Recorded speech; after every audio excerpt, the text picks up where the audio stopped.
What's up guys, it's your girl Tia Things back with another video. I've been MIA for a while on YouTube. We were traveling, we were away from home, and now we're finally back. It's winter, getting cozy, getting settled, and just taking some time to get back to YouTube and some other things. So if you don't already follow me on Instagram, go ahead and find me on Instagram, Tia Things. I share all about like every day on Instagram. So all the traveling we did is all on there, reels, posts, all of that. Today's video, I'm so excited. It is going to be my top 10 reads of 2022. I love watching these videos, so I'm so excited to make one. And I do have to say, I have read almost, I think I'm at like 188. I've read almost 200 books so far this year. My goal is 200. So little tough to pick 10, obviously, when you've read that many. And even just remembering, I keep track. I have a note on my phone where I keep track of all the books I've read, but like the ones I read in January, almost an entire year ago, it's so hard to remember the details. So what I did is I really went through the list, and the ones that stood out right away are the ones that I selected. You'll see there's a huge range. So this is in no particular order. These are just the 10 that stood out from the list as I went through. So no order. Some of them I have in person, some of them I don't because they're on my Kindle, so I'm just gonna go right through. The first one, let's get it out there, let's get it out of the way. You guys already know, and if you follow me on Instagram, I never shut up about this book. It's been in many videos. My most viewed video is about it. By the way, thank you for 5,000 views on that. Is Verity by Colleen Hoover. This book, it's not necessarily the story that like is my favorite. It's not necessarily the characters. It's just that this book stuck with me for so long that speaks for itself. Like the way it sticks in your mind, the questions, the like unease, the feelings of the book, it just stuck with me really hard. So Verity has to be in my top 10. No book or very few books have stuck with me as intensely as that book have made me want to talk about them, share about them with people, and like it's so fun when the book talk and Bookstagram community get together on a book like that, because the questions are never ending and everyone understands things differently and grasps different things, and it's so fun. So I have to put Verity in here. If you haven't read it, go read it. I'm not going to give any insight into the story because I do have a whole other video on it, so feel free to go watch that. Apparently people like it because it has 5,000 views, so check that video out, like and subscribe while you're at it. And that's first things first. The second book on my list is on my Kindle Unlimited subscription. It is Birthday Girl by Penelope Douglas. I have talked about this one too before. I don't think I did a whole video on it. Birthday Girl is an age gap romance. A lot of people, it has mixed reviews, guys. I'll be straight up. It has mixed reviews. I loved it. I thought it was unique. I had never read such a taboo age gap, father of the boyfriend situation. Obviously, there's so many ethical issues there, but it just kind of worked. Penelope Douglas does taboo so well. So Birthday Girl is definitely on the list because of that. It was just so different than anything else I've read, and being someone that reads so much, when you get to a story that you're just like, wow, I haven't ever seen this or read this before, it definitely hits you. So I loved Birthday Girl. The next one is Shatter Me, which like this series, like it's got to be the whole series. Honestly, it's hard for me to even just say it's Shatter Me, the first book. The whole series had me start to finish. Also, the author's last name is the same last name as my fiance, so just love them automatically. But the book was so good, sci-fi, love it. Like I am all for the YA romance. You guys know that's really my bread and butter. But every once in a while there's a sci-fi that just gets me so good. And I think this was my sci-fi series of the year for sure. Like if I have to give it its own title, Shatter Me is a great sci-fi read. You know how it is. Alternative dystopian society, different world, people with, I don't know if you want to say powers or abilities that people don't understand, and this and that, and classic in so many ways, but unique in so many ways. It held me through the entire, I don't even know, 5-6 books. I wouldn't need to even go back and check because it's been so long. But I loved the Shatter Me series. I read some paperback and some Kindle because they were actually out of stock.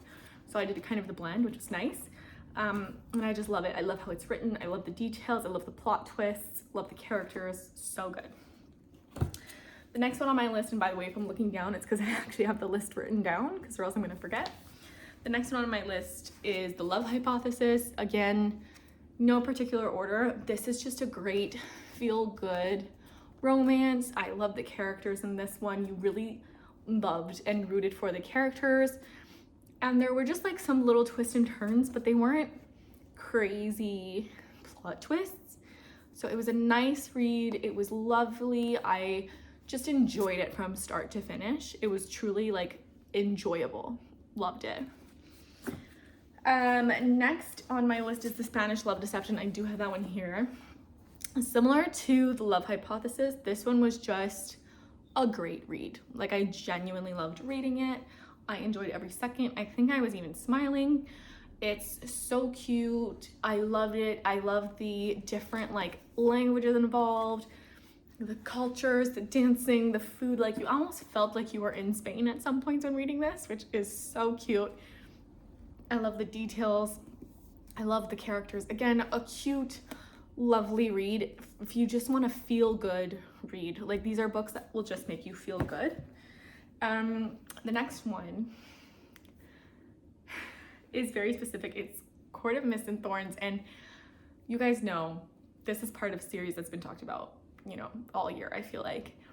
And it's been common, for me at least, I've seen it pretty often that people don't love the first book and love the second. I feel the same. The second book is what sold me on the series, and then they lost me again by book, like, halfway through book 3. Book 2 is what like had my heart. So that's got to be the next one for me. The next one is a Twisted Lies series. So that includes Twisted Lies, Twisted Love, and Twisted Hate, I believe. Loved it. Written by Anna Huang. Sorry if I'm mispronouncing that. I also did a few reels on this, and she commented on my reels on Instagram. I love her. I became fully addicted to her. I've read everything she's ever put out. I'm on like pre-order on the next books. Like, I think King of Wrath just came out, and there's a new one coming out soon. So I am addicted to Anna, and that's because of the Twisted Love, Twisted Lies series. It was so good. Highly recommend. It was like a feel good with a little bit of mixed in there, different vibes. You know what I mean? Like some darker, some just smutty, like all of it mixed together. So I love that. The next one, I don't think I have, no, I don't have it here, is The Fine Print. So this, listen, gotta include some smutty recommendations on here. The Fine Print was fire. It was sexy. It was 5 on 5 on the fire scale. I found it because of TikTok. It was all over the spicy book recommendations on TikTok, and you know I love some spicy books, okay? I love it. So I really have to recommend The Fine Print. And then I also read, like, I think it's part of a 3-book. I think it's 2 and the 3rd one's about to come out. I think I have it on pre-order. But The Fine Print was really good. And the whole, like, series was good, so I loved it. They could be read as standalones. I believe it's the brothers. Again, I haven't read these in a long time, guys, so I need to, like, check the facts. Don't come at me if I'm wrong, but I'm pretty sure it's the brothers. So the different stories, they can be read as standalones or all together in a series. Love that one. Heartbones is on my list, but I think I'm actually gonna leave it for honorable mention later. So we're gonna skip it. I'm just making that call right now. Book Lovers, I loved.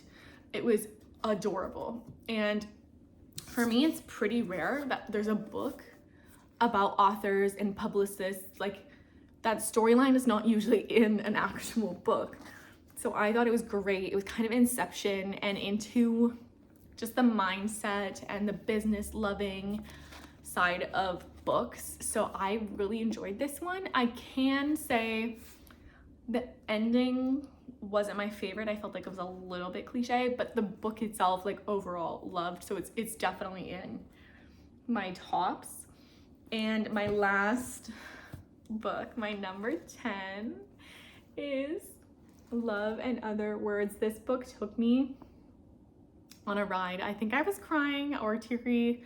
I was like so connected to the characters. The characters were my favorite. The timeline, the way this is like spread out. All of it. Like, I really loved it. I loved everything about it. And then I got really addicted to Christina Lauren. So as usual, when I read a book I really, really connect to 100%, I'll go to the author and find everything else they've written. So that was the case, and that's how you know really that the book hit my core so deeply. I recommended this to everyone. I think I lent this book to like 7 people. Love in Other Words, highly recommend it. Again, a lot of like Inception because they love books and reading, so it was really cute, and just it was a cute YA romance, but like a notch up, if that makes sense. So that's how I'm gonna leave it there. And then I have a few honorable mentions. So I already mentioned Heartbones. So Heartbones was a Colleen Hoover book that really surprised me, because it didn't have the usual trauma that Colleen Hoover delivers. So you guys know, if you've read Verity, It Ends With Us, like she hits hard to your core. And Heartbones was totally different. It was like a YA romance. There was definitely some darker moments. But it was so cute. I loved it. Like I said, a few darker moments, like people passing or whatever it may be, or rougher lives for some of the characters, but it wasn't as intensive as some of her other books are. So that's my first honorable mention. My other honorable mention is also Colleen Hoover. I didn't even think of that when I was making this list. So I have 3 Colleen Hoovers on my whole list technically. But it's Regretting You, and I feel like this book is way less talked about out of the coho glam that is coho. I really liked this. I thought that this was really interesting. The timelines jump, the characters are all so different. It's a mom, she's a teen mom, it's her 16-year-old daughter, their lives, how everything changes, the romances that come into play with each. Like, there's just so many levels. So I really like this because it wasn't your usual like 2 characters fall in love story. There was that, but there was like just so many dynamics involved. So I really, really, really like this one. And that's it. I thought I had one more. Probably do. Honestly, the honorable mentions can kind of go on forever. But I'm gonna stop it here because this video is getting a little long and I'm just doing a lot of talking. So that's it for me. Those are my top 10s of 2022. And of course, there's like a month left of 2022. So in theory, this whole thing can change, but we'll do that for now. And if I read anything insane in the next 30 days, I will make a whole new video about how December changed the whole year. So that's it for me, guys. Feel free to like, subscribe, and check me out on Instagram. Like I said, add me if you guys have any books you want me to check out or you guys think that I should review. Comment them down below. I'll talk to you guys soon.